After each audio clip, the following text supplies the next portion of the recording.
Howdy folks, my name's Christian and welcome to Bullish on Farming. Today's December 11th and we're about to move these girls out to a sliver on the field. We've gotten 2 days in a row of sub-zero temperatures, -10 at night, -5 in the day yesterday. And the ground is ready for us and we're going out that gate. Okay, so for the past week and a half, 2 weeks, they've had, occupation in our paddock up by the barn here, but we're not huge on keeping the cattle here, so we were waiting for our opportunity for the ground to freeze over. Woo! Come on, cow! Yeah, come on, mamas! And they had about an 1.5 acre bush section to spread their legs and walk about over there, which was great. But those of you who are keeping up with our videos, I was talking on the last video posted of these girls, which is our main herd. Still got about 6 calves on the hip. Most of them have been weaned, mixed with some steers. Come on, mamas, let's go. Yeah. And you can see, folks, the ground is rock hard. And that's what we want to put our cattle on the fields. This field has been grazed and it's had some action over the past 12 months that we'll talk about. Come on, cow. Yeah. And I got it slivered off with a poly braid, which we can take a look at over here. That's it, cows. Now, there was some bale residue from us, being here 2 weeks ago before things were thawing out. And they didn't quite finish those bales, but they'll scoop those up. They're perfectly fine. What you want to be careful is if there's a hard rain and then things freeze over, the cattle wouldn't really eat that. It'd be hard as rock. But I got a fresh bale just to really incentivize them to spend most of their time out here. And as you can see, here they come. I wasn't in yesterday, and they put a bale in the ring feeders, which is fine. But knowing how cold it was, we could have probably had them out last night. But hey, what can you do? I had my day off and I was on my own farm. And, this is what we do to keep our cattle on the land, folks. Here in Canada, when you got the wish-washy seasons, below zero, above zero, and things get wet, when you're running cattle, it's hard to keep them on the land 100% of the time. Now, at my own farm, starting really small, I got a few Herefords. Our plan is to stay on the land 100% of the time, but we have more than enough land right now to do that and plan for it. This farm that I manage, we have just the right amount of grazing acres. This year we did to bring us until the second week in November. And, by incorporating more pasture and hay fields during the drought months next year, we're hoping to be able to stockpile some fields to graze later into the year. But you see, we already got a system here on the farm and I'm working for the family, working with, how they run things. And we're making changes, but we're doing it slowly and sustainably. Having the cattle on the field today, December 11th, I'll take it. I love that. The ground's frozen over. Why not? It's a little bit of extra work, but it keeps them out of that paddock over there. And with all the manure that, I scrape it about every 5 days still to clean it up. But when it freezes over, folks, it's just as hard as rock and it's uneven. And, being out on a field is what the hooves were designed for. And, the brush and bristle and sponge up top with the grasses and weeds and twigs is what recycles the matter in between the cattle's hoof and keeps them walking and spontaneously engaged with their environment. And we don't mind them mobbing bales laid on their, edge when the ground is this firm.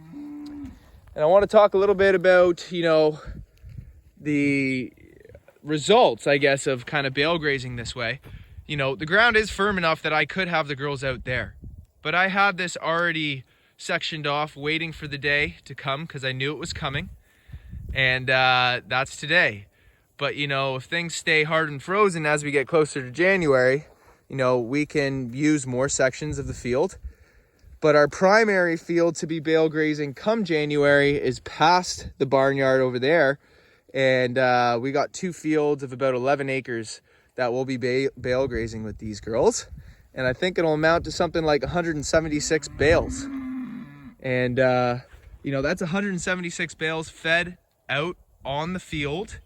And let's just say there's about 20% waste residue to each bale, which is actually organic matter and food for the soil. And then, you know, when you mix that with the cattle manure and droppings, it becomes a fertility pad. And that's how you rejuvenate and regenerate pockets of your field in a very high impact manner. Okay, so the first year after you bale graze something like this, you know, you're gonna get grasses taking, but it's not gonna be 100% full. Depends on your field. Didn't happen here. You know, the clover and the legumes seeded from the bale, they take pretty well, and they seem to do well in the high nitrogen environment and the residue that's left by the cattle. So this has been grazed, but this is an area where a bale was placed, and probably two bales side by side. And you can see in the coloring that there's a deeper green in the area that was mobbed. And next spring will be about 18 months from when that spot was first bale grazed. So this isn't the best time of year to show. Obviously, we're at the beginning of winter. But when this comes through with the spring flush and you take a look at this green pocket right here, it's going to be twice the height with twice the forage density of what's surrounding it. And I saw that in its first year, and I know in the second year it comes back stronger. Okay, so this is another spot over here that was bale grazed. You can just see the rich green in that pocket area right there. Okay, and that's just from the carbon cover integrated with the soil and fertilized by the manure and cattle droppings that has really worked on that. And that's gonna come back beautifully in the spring. So there's another spot over here that we dropped a bale, and you can notice that it's grazed right down, because when the cattle are out here, you can see they're still grazing, folks, picking at stuff. But when they were here before, they just really went to town on these spots. Why? There's a lot of clover and alfalfa, and obviously cattle love that. But it was also very rich, and you could see that green pocket right there. The fertility that's going on in that spot is much higher than, let's just say, a few feet away. And that's okay. And, you know, although it's a lot of legume, we know that the grasses, because there's a lot of rhizome grasses in this field, are going to be integrating. And imagine you do that in a methodical way all throughout your field throughout the course of 3 to 5 years. You're talking about a complete field makeover with no synthetic fertilizers, only livestock management using carbon, which is feed from the cattle. Nice little toque you got on there, hairstyle. Oh, that is hilarious. And that's the funny stuff that happens when you just hang out with cows.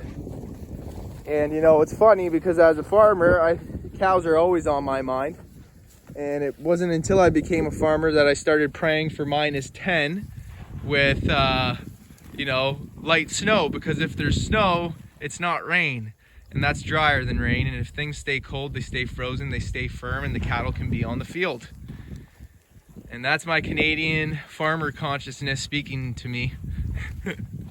And you can see, folks, cattle are still grazing here. So supplementing with grass primarily on hay at this time of year, but we can't complain. You know, what I'm most happy about is keeping the cattle out of that paddock, which I think we had them in for about 3 weeks, 21 days. The risk of, you know, foot infections, foot rot, and bacteria to just be breeding is so much higher in those settings, folks. And it's my goal on my own farm to completely minimize, you know, permanent single section systems on the farm and only use them occasionally so that the cattle can always be on the move. Because, you know, if an infection happens on the farm here, we do medicate it. However, I don't want to be dealing with that.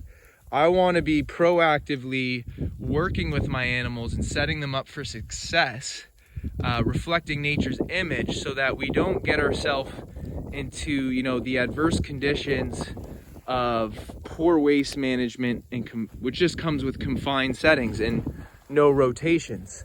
I know it's a very traditional way of running animals, and I think it's great if you got the space and if it works for you and how you want to run your farm. But you know, being a young farmer with a lot of energy and having passion in animal care and land management, not necessarily in food production, although I have grown charisma for that through my love of producing, you know, you want to do the best you can with a higher perspective, okay? Because the work that we do here is heart-based and we love what we do. So to be able to come out and live with the animals and offer them a good quality of life by facilitating nature's processes, that's a very enjoyable and fulfilling thing to do. And some of you may appreciate that and resonate with it. And I'm telling you right now, anyone can do it. And you know, I should make a video or talk a bit more about my journey, because in the grand scheme of things, I haven't been farming for a very long time. Most people grow up as farmers or from, you know, a lineage of farmers. And of course, probably 100 years ago, my family we're all farmers. All of our families probably were. But, you know, I came to this through a heart-based passion for the land and the animals. And if you were to ask me 10 years ago, would that be farming? I probably would have said no. But, you know, it was people who were doing work like this and really kind of connecting to, you know, the simplicity and essence of life. Just living a simple, fulfilling, happy life, and generously giving of your spirit, experiencing the abundance of what this planet and God has to offer, being part of all that. I mean, that's just, I think, the bigger picture that some people might be able to relate to. And whether people can recognize it or not, what's really calling them to live in this way, or, you know, shed light on life in such a way, because we know that in modern society, things have become very disconnected from the essence and origin of, you know, what we are. So anyways, folks, not trying to get too philosophical, but we do this for the love of the game, and it really is a deeper purpose for us. So I just want to say God bless you all. Hope, you know, everything well for you and your families heading into the holidays. May God bless you with, you know, the joy of life, and may you feel that you can fulfill a deep purpose by just being you and expressing in this world. So thanks, folks. We'll see you on the next one.